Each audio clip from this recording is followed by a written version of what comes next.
Dès le berceau, ils portent un fardeau invisible.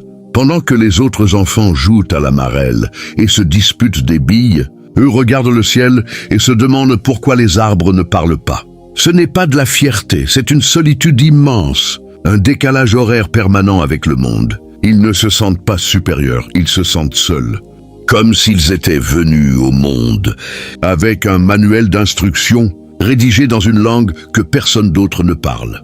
Et c'est là que tout commence. Imaginez un enfant de 6 ans assis au fond de la classe. La maîtresse raconte une histoire toute simple sur un petit lapin qui va à la foire. Tous les enfants sont captivés, bouche bée.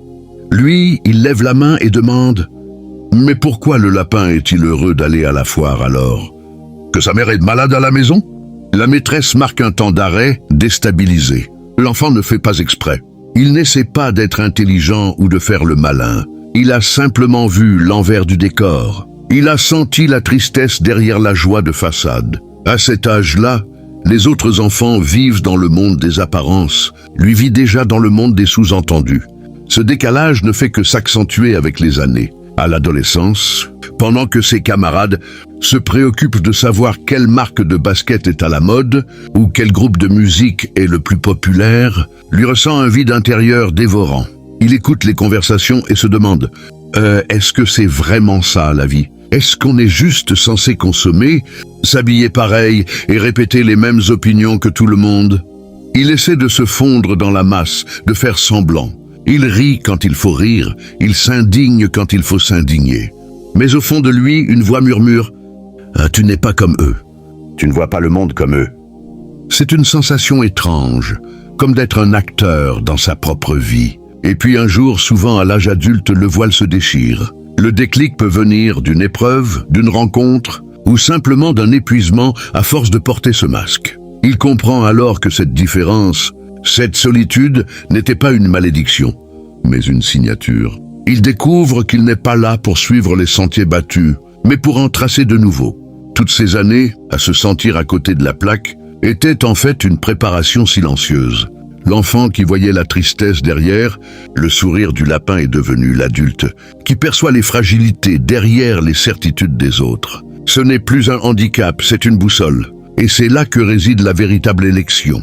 Mais attention, ne nous méprenons pas. Le chemin de ceux qui se sentent élus n'est pas pavé de lauriers. Il est semé d'incompréhension. La société n'aime pas ceux qui sortent du rang. On appelle ça de la prétention, de l'arrogance, ou simplement être dans sa bulle. Pourtant, ce qu'on ne voit pas, c'est que cette bulle est souvent un abri fragile. Pour se protéger d'un monde qui les rejette, ils construisent un monde intérieur si vaste et si riche qu'il devient leur seul refuge. Ils y puisent leur force, mais aussi leur plus grande vulnérabilité. Un rien les touche, un regard de travers les blesse. Car ils captent tout, ils analysent tout, ils ressentent tout. Leur sensibilité est une peau à vif.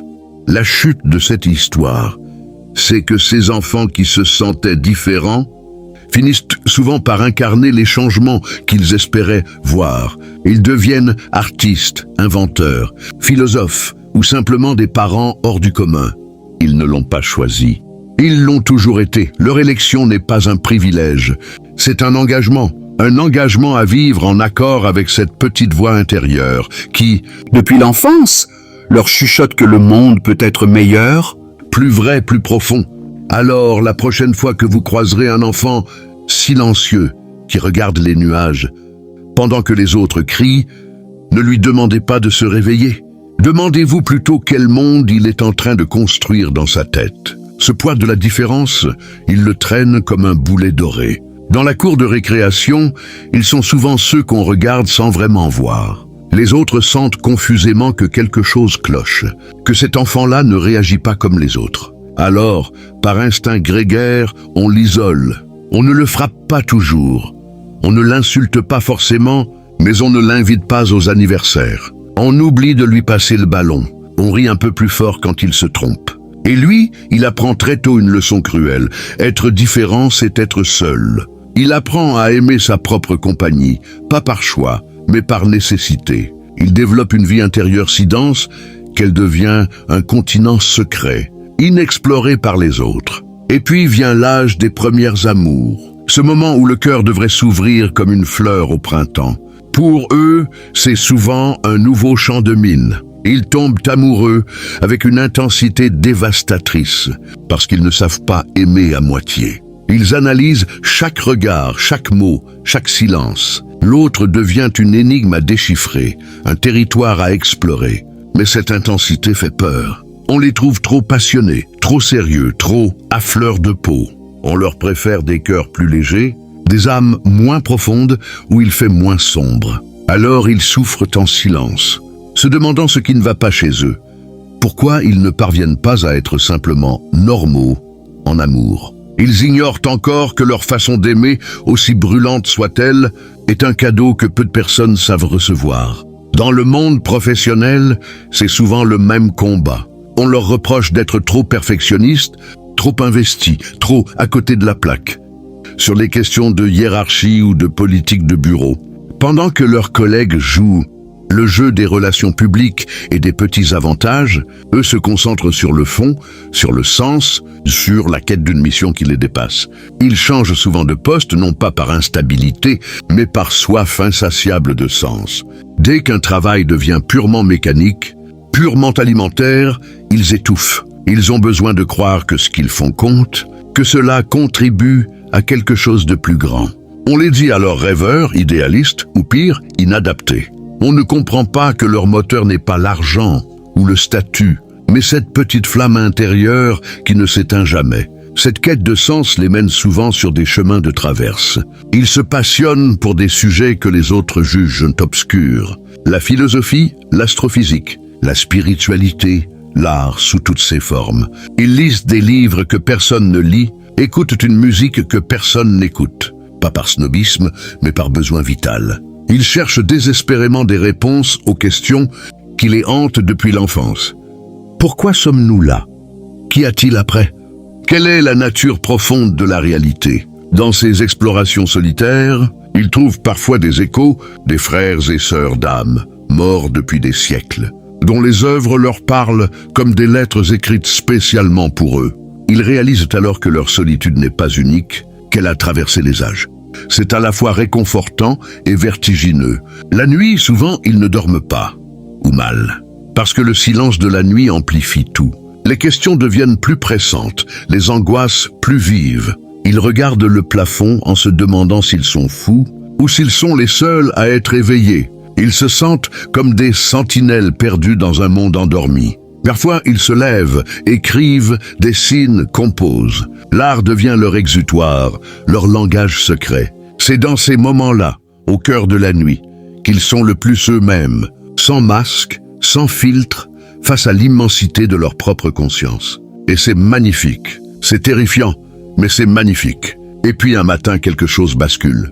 Peut-être après une longue dépression, peut-être après une rencontre inespérée, peut-être simplement parce que le temps a fait son œuvre. Ils comprennent enfin que cette différence n'était pas une tare. Ils réalisent que cette voix intérieure, celle qui les a toujours tenus à l'écart, était en fait leur guide le plus fidèle. Ils arrêtent de vouloir ressembler aux autres. Ils arrêtent de s'excuser d'exister. Ils embrassent leur étrangeté comme une identité. Et c'est à ce moment précis que le monde commence à les voir vraiment. Parce que quelqu'un qui assume pleinement sa différence dégage une lumière singulière, une authenticité qui attire irrésistiblement. Ils deviennent des aimants à âme, des phares dans la nuit pour tous ceux qui, encore perdus, cherchent leur chemin. La chute de cette histoire, la voici. Ces enfants qui se sentaient élus ne l'étaient pas au sens où ils seraient meilleurs que les autres. Ils étaient élus pour une mission souvent invisible, celle de garder vivante la flamme de la conscience, de la sensibilité, de la profondeur dans un monde qui court toujours plus vite vers la superficialité. Ils sont les gardiens du sens, les veilleurs de l'invisible. Ils ne sont pas là pour dominer, mais pour éveiller. Pas pour briller, mais pour éclairer. Et vous qui écoutez cette histoire, si vous vous êtes reconnu, même un tout petit peu, sachez-le, vous n'êtes pas seul. Vous ne l'avez jamais été. Votre différence est votre signature, votre solitude est votre force, et votre sensibilité est votre plus beau cadeau au monde. Ne l'enfouissez plus, portez-la haut, parce que le monde a désespérément besoin de ceux qui regardent les nuages. Souvent, ils deviennent les confidents silencieux, ceux à qui l'on finit par tout avouer dans une soirée sans savoir pourquoi. Les inconnus leur déballent leur vie dans un train, attirés par une présence magnétique, une écoute si profonde qu'elle semble absorber les peines. C'est un don et une malédiction. Ils absorbent tellement l'âme des autres qu'ils en oublient parfois la leur. Ils portent les secrets du monde sur leurs épaules, et cela les courbe un peu plus chaque jour. Pourtant, ils ne peuvent pas s'en empêcher. Accueillir la douleur de l'autre, c'est leur façon de donner un sens à leur propre douleur. Comme si en guérissant les autres, ils espéraient secrètement guérir eux-mêmes. Et puis, il y a ces moments de grâce, ces instants suspendus où ils croisent enfin un regard qui les comprend sans mots. Une rencontre entre deux êtres qui ont appris, depuis l'enfance, à lire entre les lignes. C'est électrique, c'est bouleversant. Soudain, le silence n'est plus un vide à remplir, mais un espace partagé, habité. Ils peuvent enfin poser le masque, laisser tomber l'armure. Avec cette personne, pas besoin d'expliquer pourquoi ils pleurent devant un coucher de soleil, ni pourquoi ils préfèrent une conversation profonde à une soirée bruyante. Ils se reconnaissent comme des compatriotes d'une même patrie secrète. Pour la première fois, la solitude recule, juste un peu, juste assez pour leur redonner espoir. Mais ces rencontres sont rares, comme les éclipses.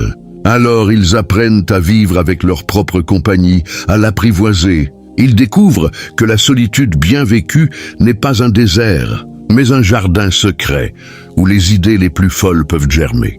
Ils se promènent seuls en forêt, écrivent dans des carnets, photographient la lumière rasante de l'automne. Ils apprennent à s'écouter vraiment sans le bruit du monde. C'est dans ces tête-à-tête, avec eux-mêmes qu'ils puisent la force de retourner dans l'arène, de sourire aux gens, de jouer le jeu social. Leur vie devient une danse entre deux mondes, celui bruyant des apparences et celui silencieux de l'essentiel. Avec l'âge, ils développent un sens aigu de l'observation. Ils deviennent des détectives de l'âme humaine. Un tic nerveux, une intonation, une hésitation leur en disent plus qu'un long discours. Ils voient les failles derrière les carapaces, les tristesses derrière les sourires. Cette lucidité est une arme à double tranchant. Elle les protège des manipulateurs et des âmes superficielles, mais elle les isole un peu plus. Parce qu'il est difficile d'aimer quand on voit trop clair. L'amour, c'est aussi accepter de ne pas tout savoir, accepter de se laisser surprendre. Eux, ils ont du mal à lâcher prise. Leur esprit analyse sans cesse, dissèque, cherche le sens caché. Et parfois, tuer le mystère, c'est tuer l'émotion. Pourtant, ils aspirent à la légèreté. Ils regardent avec envie ceux qui rient pour un rien, qui s'enthousiasment pour une nouvelle paire de chaussures, qui vivent au jour le jour sans se poser 1000 questions. Ils essaient parfois de les imiter. Ils s'achètent des vêtements à la mode, tentent de s'intéresser aux conversations futiles, mais très vite, l'ennui les rattrape. C'est comme s'ils avaient une allergie à la superficialité. Leur âme a besoin de profondeur, comme les poissons ont besoin d'eau. Alors ils renoncent en soupirant et retournent à leurs livres, à leur musique, à leurs pensées. Ils finissent par accepter qu'ils ne seront jamais légers, qu'ils sont condamnés à la gravité, à la densité. Et c'est là que la boucle se referme. En acceptant leur nature profonde, ils deviennent enfin libres. Plus besoin de courir après une normalité qui n'existe pas. Plus besoin de s'excuser d'être trop sensible, trop intense, trop différent. Ils cultivent leur jardin intérieur sans honte, sans peur du regard des autres. Ils assument leurs passions étranges, leurs lubies, leur silence. Et paradoxalement, c'est en arrêtant de vouloir plaire qu'ils deviennent magnétiques. Leur authenticité brute, non polie, attire les âmes sœurs comme un aimant. Ceux qui restent, ceux qui les aiment vraiment, ne les aiment pas malgré leurs différences, mais à cause d'elles. La chute finale de cette histoire, la voici aussi simple que profonde. Le sentiment d'élection n'est pas une question de supériorité, mais de service. Ces êtres qui se sentent différents depuis l'enfance sont en réalité des traducteurs. Ils traduisent le langage du cœur pour ceux qui l'ont oublié. Ils rappellent aux autres que la vie ne se mesure pas en likes ou en possession, mais en instants volés à l'éternité. Ils sont les gardiens de la flamme, intérieurs dans un monde qui ne jure que par les lumières artificielles. Alors, si vous êtes de ceux-là, si vous portez ce poids et cette lumière depuis toujours, ne courbez plus l'échine, redressez-vous. Votre différence est le plus beau cadeau que vous puissiez offrir au monde. Et maintenant, Je vais vous confier un secret que les enfants qui regardaient, les nuages ont toujours su, sans jamais oser se l'avouer. Ils sont les seuls à voir le vent. Pas les feuilles qui bougent, pas la poussière qui s'envole, mais le vent lui-même. Cette force invisible qui déplace les choses, qui change le cours des rivières et qui, dans le silence des nuits d'été, fait frissonner la peau sans raison.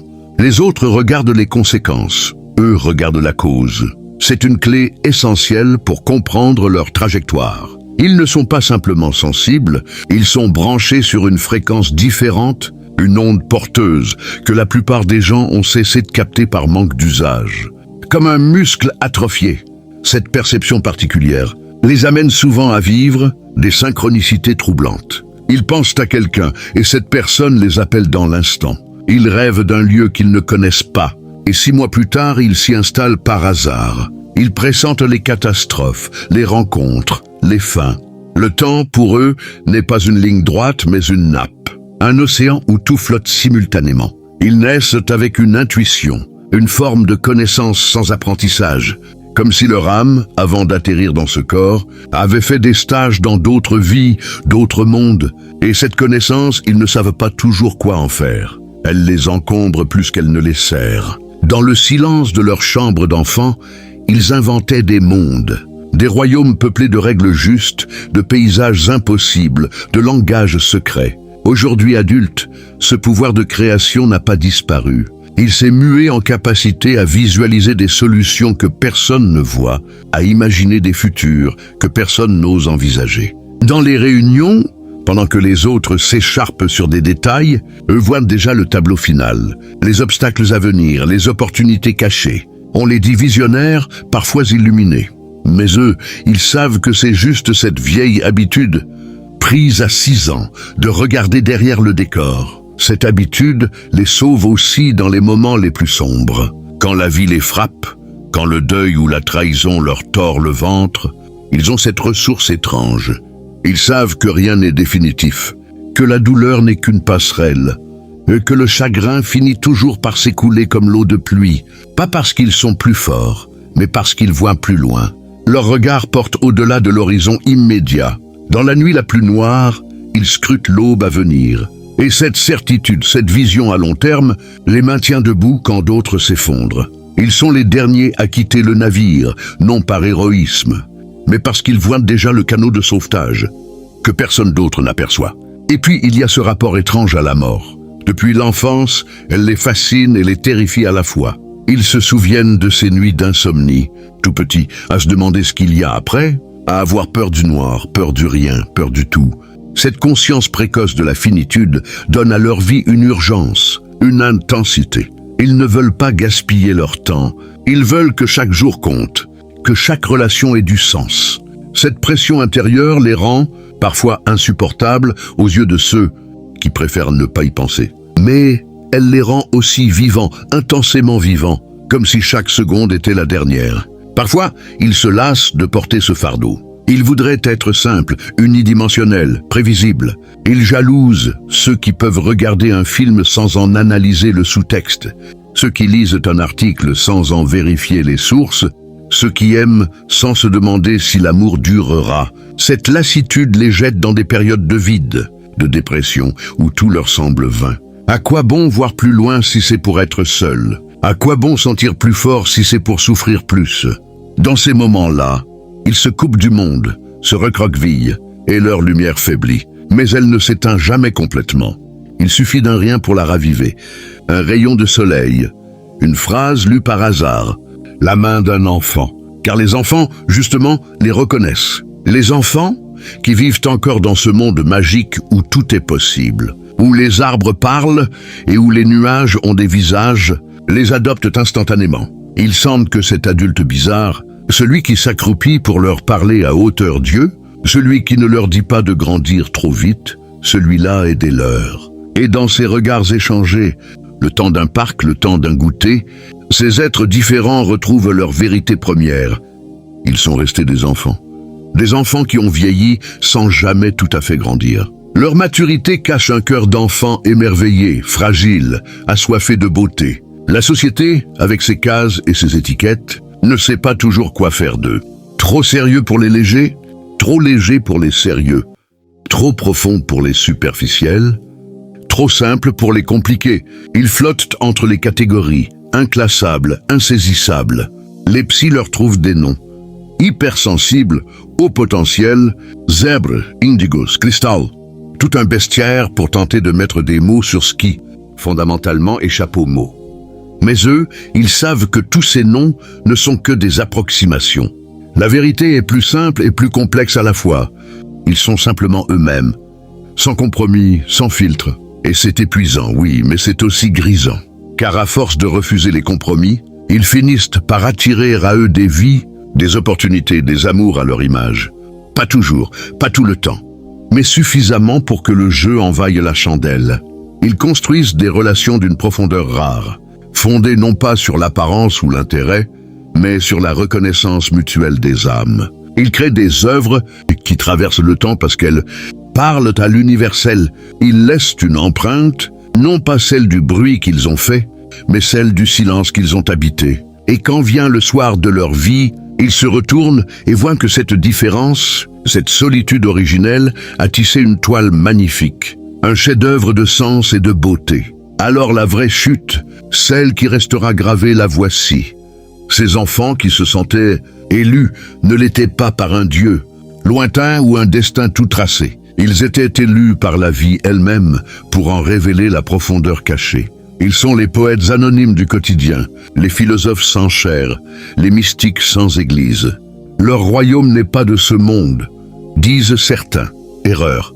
Leur royaume est en ce monde, mais dans ses plis les plus secrets, dans ses silences les plus éloquents, dans ses beautés les plus discrètes. Ils sont les veilleurs, les éveilleurs, les gardiens de la flamme. Et si vous les croisez, ne les fuyez pas. Approchez-vous. Écoutez, ils ont tant à vous apprendre sur vous-même et sur ce vent invisible qui, en cet instant même, souffle sur vous sans que vous le sachiez.